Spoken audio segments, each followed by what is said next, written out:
right, listen, from here on out, I'm making the conscious decision to document everything that goes along with my financial journey. And the reason why I'm doing this is twofold. Number one, I made the most progress ever when I was documenting my journey online. If you look back at the history of this channel, I made my very first investment into the stock market. And well, what happened since then?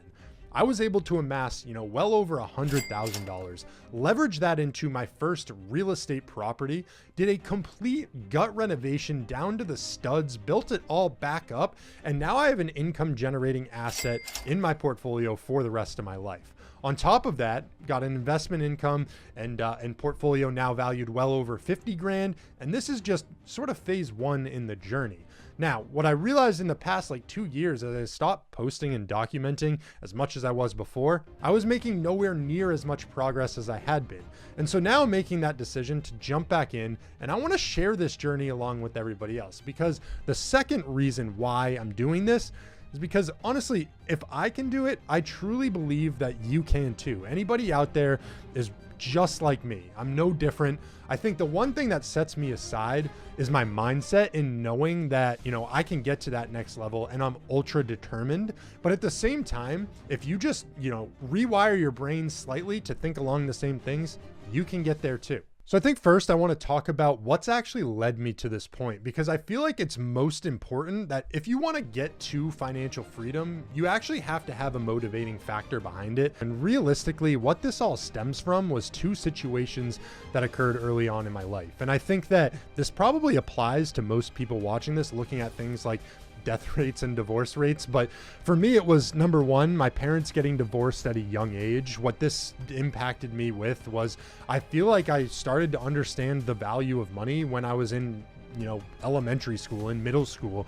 I wouldn't go to my parents for money because I knew we were tight. It was kind of a brutal divorce that they went through, and finances were not great. Before that, we had a fantastic house. The living situation was incredible.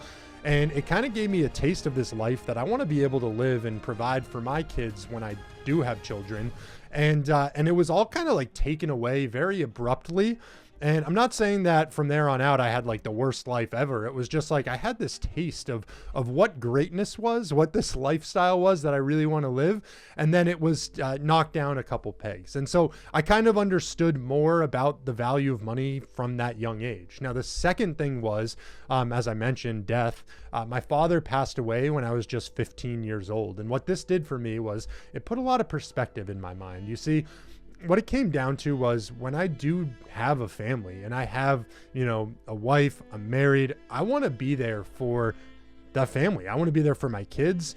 I want to be able to go to all their sporting events or go support them at the things that they have endeavors with. And I just want to be the best possible parent that I can. And I don't want to be strapped down with work. You see, I remember my father on his literal deathbed, he pulled me into his hospital room and he showed me how to pay taxes. And I'm like, Dad, you don't have to worry about any of this stuff right now.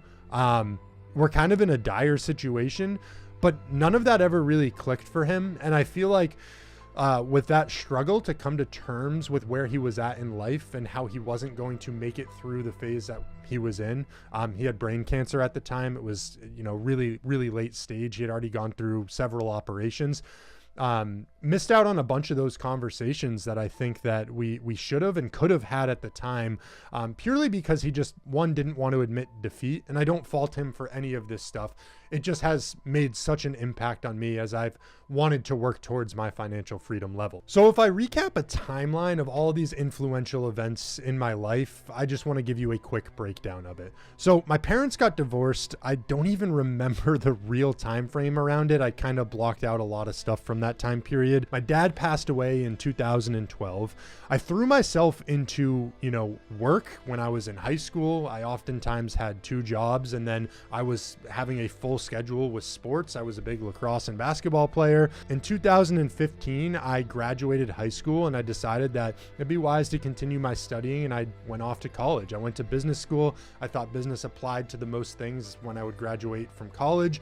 And so it was an easy decision for me to do that. In 2017, it was my junior year of college. I remember thinking at the time, I don't want to have to worry about a full-time job when I graduate. So I decided to lock down an internship that would eventually transition into my first full-time job. In 2018, that's when I decided to start documenting all the stuff that I was doing on my YouTube channel in hopes that I would inspire other people to do the same. Then in 2019, I graduated, and that once internship turned into the full-time job that I'd be having for the next about 2.5 years. In 2021, I ended up actually buying the very first rental property, the duplex that I'm living in now. It took me almost 2 full years to renovate it. So by the end of 2023, I kind of wrapped up all of those projects. And here we are in 2024, where I've been really working towards getting my financial footing by building out an emergency fund and feeling really confident about my finances. So let's elaborate just a little bit more on where I'm at right now. I'm currently 27 years old, living in this duplex where half of the rental is pretty much covering the entire mortgage that I have.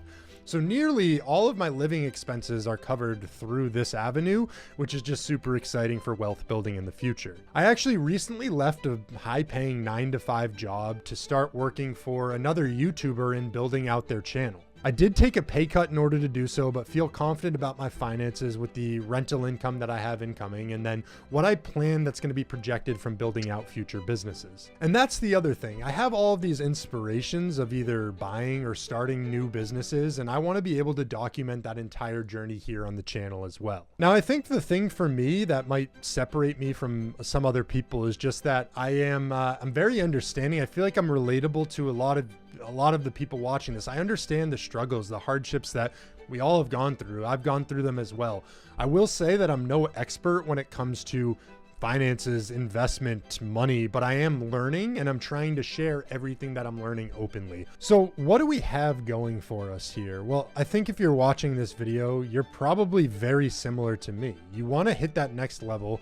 You want to achieve financial freedom. Maybe you're a little bit, struggling in doing so. You're looking for some inspiration. You want to build alongside of somebody else, and you want to be able to take some actionable tips and apply them to your own life. Now, that's exactly what I'm trying to build out here and really foster sort of a community where I can hear from you guys. Like, I want to know, if you leave a comment, what is motivating you to get to that next level to achieve financial independence for yourself? On top of that, one other thing you can do, which is going to be really cool in the future, is I launched a newsletter. If you head over to my website, you're going to get weekly updates by subscribing to it.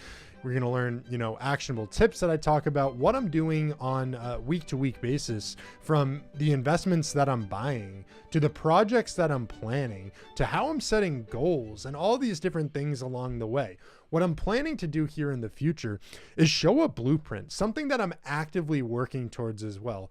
It's going to show each and every step that it takes, what my goals are to get to the next level, and when I can check them off. Because I feel like one thing that I've done and I really need to improve upon is just saying, hey, this is what I want to do in life, but I haven't really set out that clear path as to how I'm going to do it. And that's what I want to share with everybody else, because it's not a question in my mind of, am I going to get to that next level and achieve financial independence? It's more so when it's going to happen. And I feel like the main thing that I can have going for me is just working extremely hard at it right now. I have the time, I have the energy, and it's honestly the most passion that I have in my life at this point. And it's mainly just thinking through what the future is going to look like. The present right now, I could sit back and enjoy a lot of the stuff that I've been able to build out up until this point. But for me, I'm just hungry for more. I want to keep going, and I want to serve as inspiration to everybody else out there as well. So thank you guys for checking out this video, and here's to our future of financial independence.